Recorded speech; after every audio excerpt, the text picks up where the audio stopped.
ग्रामीण महिला सशक्तिकरण को लेकर आज टेबल बैठक की गई, जिसमें ग्रामीण विकास मंत्री दीपिका पांडे, शिल्पी नेहा तिर्की मंत्री और राष्ट्रीय प्रवक्ता सुप्रिया जी मौजूद रही। और आपको बता दें कि किस प्रकार से झारखंड की ग्रामीण महिलाओं को सशक्त करना है, उसे लेकर आज एक नीतियों का गठन किया गया है। और जिस प्रकार से उनका साफ तौर पर कहना है कि महिलाओं को शिक्षित करना और स्वास्थ्य की सुरक्षा के लिए जो है वो सारे कदम उठाए जाएंगे। और ये सारा कार्यक्रम JSLPS के द्वारा किया जा रहा है। क्या कुछ कहना है उनका, देखिए पूरी रिपोर्ट।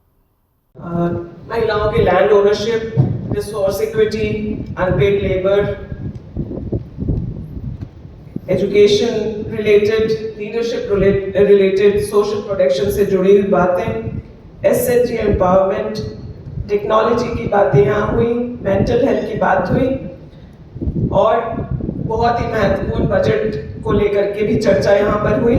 और सबसे महत्वपूर्ण बात यह है कि जब हम पॉलिसी बनाएं तो उसका आउटकम होना चाहिए और वो बातें हमें धरातल पर दिखें। आप सभी का एक एक सुझाव बहुत वैल्यूएबल है हम लोगों के लिए। और लेकिन इस पूरे ओपन हाउस से ये समझ में आया कि हम अगर ग्रामीण महिलाओं के एम्पावरमेंट की बात कर रहे हैं तो सिर्फ उनके लाइवलीहुड से जोड़कर हम सिर्फ इसको नहीं रख सकते। कई सारी चीज़ें हैं, उनके स्वास्थ्य की, सुरक्षा की, लैंड राइट्स की, इन सभी बातों से जुड़कर जब ये पॉलिसी अगर बनती है तभी यह इफेक्टिव होगा।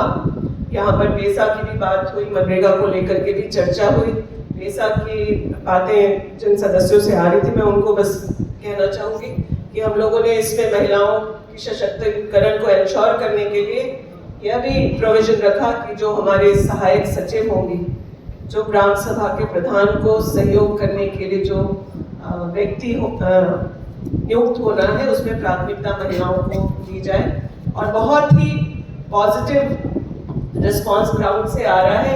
और जब ग्राम सभा करके इनकी नियुक्ति हो रही है तो महिलाओं को सही में इसमें मौका मिल पा रहा है। जो शिक्षित महिलाएं हैं, शायद वो सरकार के साथ अनुबंध कर्मी की तरह पहले उन्होंने काम किया हुआ हो या फिर CSOs के साथ मिलकर के काम किया हो, उनका अनुभव सामने आ रहा है। शिल्पी जी हम लोगों के साथ बाद में जुड़ी, मैं उनको बताना चाहूँगी एक बहुत महत्वपूर्ण इंफॉर्मेशन जो आपसे जुड़ी हुई है। वो पैम जी ने हम लोगों को बताया कि UN ने 2026 को विमेन फार्मर्स ईयर घोषित किया।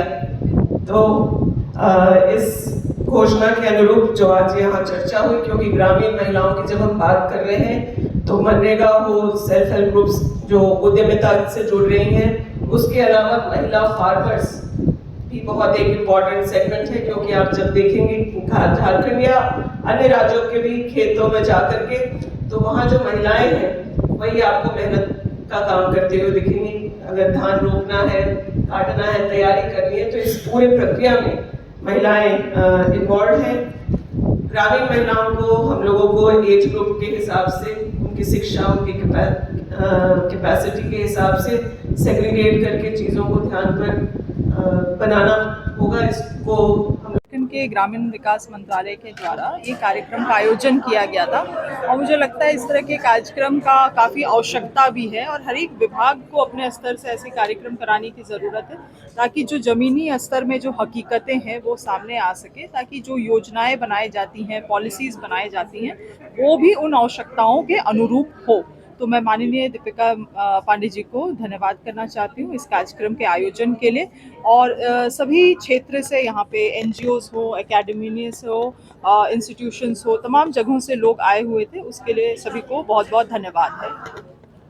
SIR को लेकर के एक तरफ जेएमएम संगठन के स्तर पर तैयारी कर रही है कांग्रेस का। सबसे पहले तो मंत्री मैडम जो ग्रामीण विकास है, उन्होंने सोच में लाया और उसको सोच को इम्प्लीमेंट किया, तो इसके लिए हम उनके प्रति आभार व्यक्त करते हैं।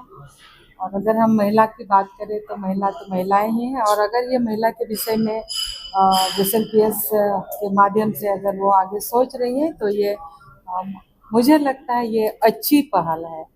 और जिस तरह से अभी हमने यहाँ पर देखा, विभिन्न क्षेत्र से लोग यहाँ पर आए हैं, चाहे वो हम अर्बन का बात करें, चाहे रूरल का हम बात करें, चाहे एनजीओज का बात करें, या फिर इंडिविजुअल जो अपने अपने क्षेत्रों में काम किए हैं। जैसे अभी यहाँ पर छुटनी देवी है, और वो चामी मुर्मू जी हैं, और एनजीओ में बहुत सारे लोग काम कर रहे हैं इस तरह का, या एसएचजी ग्रुप में सारे लोग काम कर रहे हैं। तो अपने अपने क्षेत्र में जो काम करते हैं वो साझा कर रहे हैं, और उस साझा करने के बाद इस महिला क्षेत्र में काम करने वाले बहुत सारे, जैसे पाम राजपूत जी जो देश विदेश में घूमती हैं और महिलाओं के विषय में स्टडी करते हैं, नीति आयोग से भी रिलेटेड है वो भी है, और एक सुप्रिया जी जो है, ये लोग महिला क्षेत्र में काम करते हैं। और ये सारे लोगों को लेते हुए आज जो यहाँ पर ये कार्यक्रम आया है, या हम भी शामिल हुए हैं उसमें, तो मुझे लगता है आने वाला समय में महिलाओं के क्षेत्र में कुछ अच्छा होगा। मैंने महिला नीति बनाने की मांग की है दयानंद बागे और देवता है कि अपने राज्य में महिलाओं के लिए एक अलग से महिला नीति नहीं है। महिला आयोग की नहीं, देखिए, महिला आयोग तो वो अलग चीज चलते आया है, और ये अलग विषय है। इस समय फिलहाल फंक्शन में नहीं है, लेकिन महिला आयोग गठन नहीं है ऐसा हम नहीं बोल सकते। महिला नीति की महिला नीति का जहाँ तक विषय है, क्योंकि ये आपका क्या सरकारी स्तर का विषय है और मंत्री मैडम लीड कर रही हैं, तो पॉजिटिव ही होगा। लेकिन हम तो इसीलिए सीधे से बोल रहे हैं, ये सरकार के विषय का विषय है। और बहुत तरह के, जैसे हमने इसीलिए मुख्यमंत्री का नाम लिया, और महिलाओं के क्षेत्र में किस तरह से वो काम कर रहे हैं, और हर एक सेक्टर के लोगों को किस तरह से आगे बढ़ा रहे हैं। हमने मैया सम्मान का या नाम लिया, बच्चियों का नाम लिया, जो सावित्रीबाई फुले के माध्यम से लोगों को सशक्त कर रहे हैं, बहनों को, बच्चियों को सशक्त कर रहे हैं। और अभी हाल के दिनों में भी महिलाओं को नियुक्ति पत्र देने का काम किए हैं। तो मुझे लगता है हर सेक्टर को लेते हुए माननीय मुख्यमंत्री आगे बढ़ रहे हैं, महिलाओं से रिलेटेड हर सेक्टर। वैसे तो पूरे राज्य को वो बखूबी बहुत अच्छा से चला रहे हैं, लेकिन महिलाओं को विशेष फोकस करते हुए भी वो आगे बढ़ रहे हैं। आगे फिर समय का इंतजार करना है। पॉलिटिकल फोरम बोल जाते हैं एसआईआर को लेकर मैम क्या है पार्टी के तरफ एक बहुत बड़ा कदम उठाया जा रहा है, और ये कदम है एक महिला नीति बनाने के लिए, जिससे ग्रामीण क्षेत्र की महिलाओं का सशक्तिकरण हो सके। और इसीलिए ये जरूरी है कि इस पर विविध चर्चा हो, इसीलिए जरूरी है कि इनके जिन पहलुओं पर चर्चा हो रही है, और यहाँ पर तमाम जगहों से एक्सपर्ट्स बुलाए गए हैं, एक्सपर्ट महिलाएं बुलाई गई हैं। ये दीपिका पांडे सिंह जी का मंत्रालय अपने तत्वावधान में कर रहा है, रूरल डेवलपमेंट मंत्रालय। और मुझे लगता है कि हर जगह का महिला सशक्तिकरण का जो मॉडल है वो अलग होगा। जो शहरी महिला सशक्तिकरण है उसका मॉडल, और जो झारखंड की ग्रामीण महिला का सशक्तिकरण है उसका मॉडल अलग होगा। और उसी के लिए सार्थक चर्चा हम सब लोग यहाँ पर कर रहे हैं। कैसे एक नीति बनाई जाए, कैसे वो कल्चरली रूटेड रहे, लेकिन महिलाओं के लिए एक एजेंसी, एक एक्सेस और रिप्रेजेंटेशन का काम करे। तमाम कम्युनिटी लीडर्स, और मुझे ऐसा लगता है झारखंड जैसी स्टेट्स जहां पर ट्राइबल पॉपुलेशन ज्यादा है, इस बात का फक्र है, इस बात का गर्व है कि यहाँ पर तमाम कम्युनिटी रिप्रेजेंटेशन है, महिलाएं कम्युनिटी लीडर्स हैं। और असलियत यह है कि महिलाएं आशा बहुएं हो गई, आंगनवाड़ी महिलाएं हो गई, ये अग्रिम पंक्ति की योद्धाएं हैं।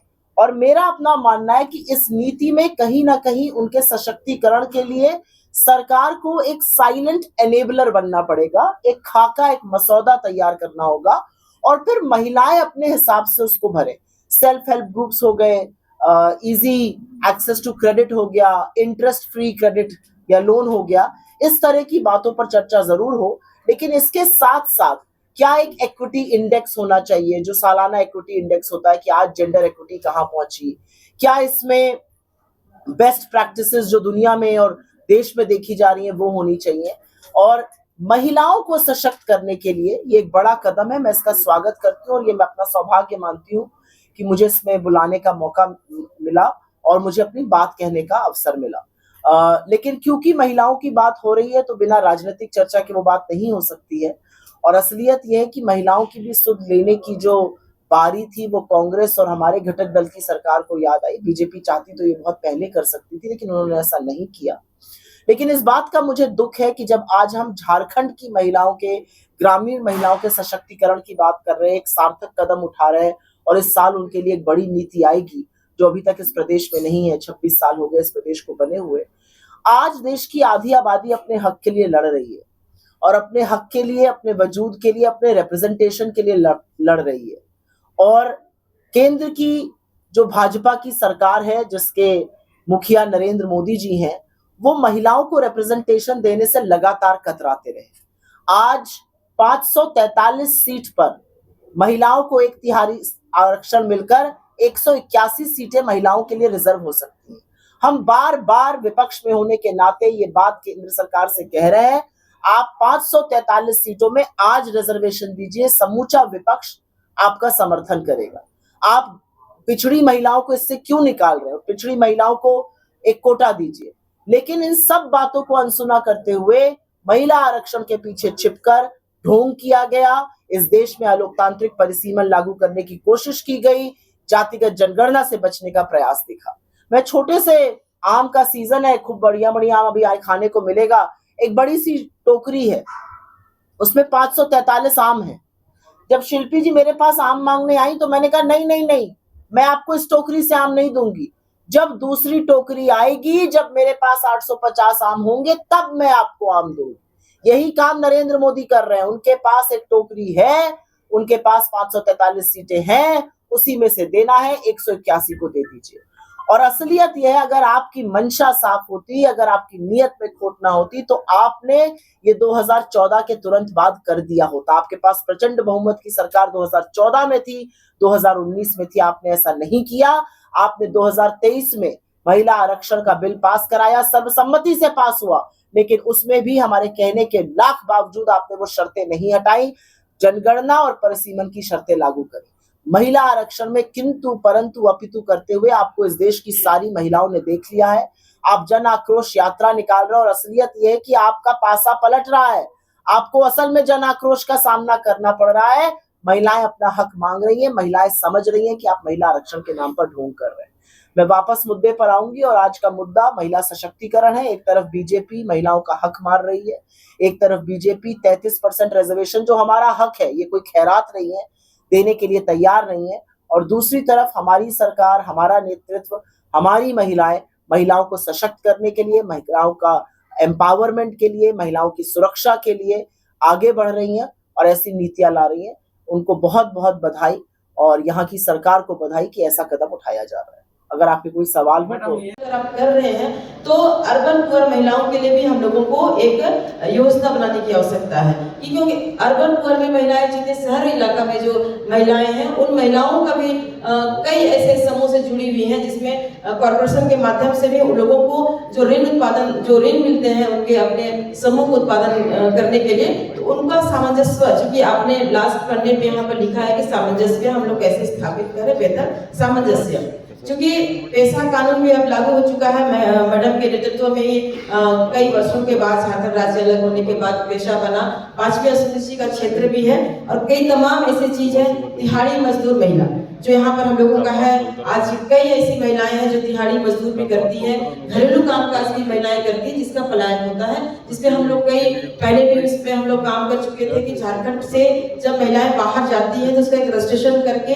उसकी सेफ्टी के लिए हम लोग अदर स्टेट में अगर हम जा रहे हैं तो उसको कैसे हम लोग उसके रोकथाम के लिए या उसकी सेफ्टी के लिए हम लोगों का सरकार की ओर से काम हो, उसके लिए भी हम लोगों को एक नीति बनाने की हम लोगों को आवश्यकता है। और खास तौर पर शोषण, डायन प्रथा जो चुटनी देवी जी ने बताया, आज झारखंड में सबसे ज्यादा डायन प्रथा पे लेकर के आज है और उसका कारण है कि जमीन का मामला। अगर आप गाँव में आप जाएंगे तो जमीन का मामला सबसे ज्यादा डायन प्रथा को आगे बढ़ाता है।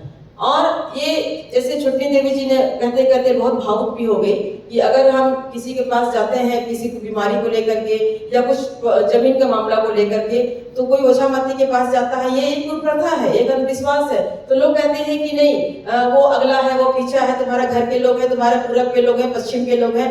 ये प्रकरण होकर के ही लोगों की यहाँ पर जो घटनाएं होती हैं, अभी फिलहाल आप देखिए विष्णुगढ़ का जो मामला हुआ हजारीबाग का, यही अंधविश्वास का फल था, जहाँ मुझे जाने का मुझे मौका ही मिला था और हम लोग जाकर के देखने का काम किए थे किस प्रकार से दुर्दर्श उस बच्ची की हत्या होती है इसी अंधविश्वास के मामले में। इसको विशेष फोकस करने की आवश्यकता है, क्योंकि जमीन का मुद्दा खास तौर पर आप आदिवासी बेल्ट में आप देखेंगे कि डायन प्रथा का सबसे ज्यादा यहाँ पर उसका प्रभाव देखने को मिलता है। तो इस पे हम लोगों को ज्यादा फोकस करने की आवश्यकता है। दूसरा, मैडम लोग भी कही कि स्मृति जी ने कहा कि जो एनीमिक सबसे ज्यादा, अगर आप सर्वे रिपोर्ट देखेंगे तो एनीमिक, और यहाँ के जो प्राकृतिक उत्पाद है, दयामनी जी ने जिस बात को रखा, होम्योपैथी की बात कर रही थी कि होम्योपैथी सब इन्होंने यूज नहीं किया। यहाँ पर जो हार्बल प्रोडक्ट है, बहुत सारे हार्बल प्रोडक्ट है, जिससे होम्योपैथी या होम्योपैथी, जैसे आयुर्वेदा, जो आयुर्वेदा के रूप में जैसे अभी रामदेव बाबा अपना आयुर्वेदा कर रहे हैं, तो झारखंड में भी कई ऐसे हार्बल प्रोडक्ट हैं जिसको शामिल करने की आवश्यकता है और उसको एक लेवल देने की आवश्यकता है। पेटेंट के रूप में उसको हम लोग यूज कर सकते हैं, ताकि उसका आपको याद होगा कि एक मनोहरपुर में एक है जो एक फादर होम्योपैथी का दवा देते थे, काफी उससे कैंसर से लेकर के काफी अच्छा आयुर्वेदा उसको होता था। तो मुझे लगता है कि कोई फिया एनजीओ या कोई एनजीओ उस होम्योपैथी में काम करते हैं उसमें, जिसको एक लेबलिंग देने की आवश्यकता है। और जैसे प्राकृतिक उत्पाद, जैसे महुआ हो गया, महुआ का सिर्फ लोग शराब के लिए यूज करते हैं, लेकिन महुआ से जो प्रोटीन मिलता है, महुआ का जो लड्डू है और महुआ का जो जिसे हम लोग एनीमिक दूर कर सकते हैं, मड़ुआ जो हम लोग का रागी जिसको हम कहते हैं, तो इन सब चीजों को सकुआ, सराई फूल होता है, उसका जो उत्पादन से होता है। और कई ऐसे चिरौंजी, बहुत सारे लोग अभी चिरौंजी का जो बीज होता है, कलौंजी चिरौंजी जो बोलते हैं, इन तमाम ऐसे जंगलों के जो फल होते हैं उनको भी अगर हम शामिल करते हैं तो मुझे लगता है कि झारखंड एक विशेष राज्य है, जहां पर, क्योंकि हर राज्य की अपनी विशेषता होती है और हमारे झारखंड राज्य है जिसकी हमारी अपनी विशेषता है। उन विशेषताओं को लेकर के अगर हमारी महिला नीति बनेगी तो निश्चित रूप से सारी चीजों का समावेश होगा।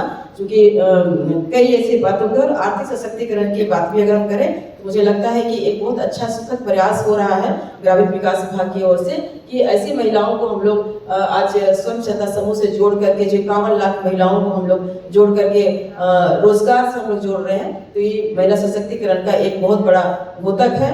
साथ साथ सामाजिक और राजनीतिक रूप से अगर हम कहें तो मुझे लगता है कि आज वाकई में आज ग्रामीण महिलाएं, सुप्रिया मैडम ने स्टार्ट में जो कहा था कि शहरी महिला से ज्यादा ग्रामीण महिलाएं सशक्त होती है। वाकई अगर आप गांव में आप चले जाएं तो सबसे ज्यादा सशक्त महिलाएं गांवों में आपको देखने को मिलेगी।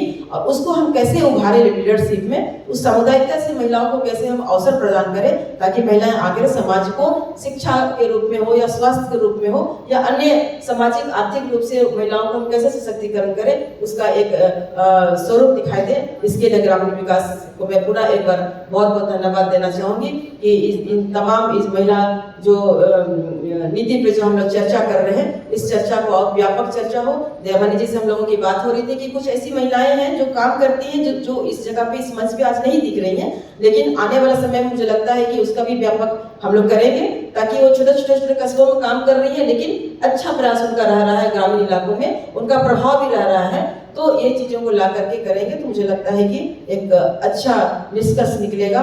और आपसे काफी उम्मीद है कि कई वर्षों के बाद पेशा कानून को आपने लागू किया, कई वर्षों के बाद आपने इस चर्चा को छेड़ा है, तो निश्चित रूप से हम सभी आपके साथ हैं। और एक बार पुनः आपको धन्यवाद देते हुए मैं अपनी वाणी को विराम देती हूँ। धन्यवाद।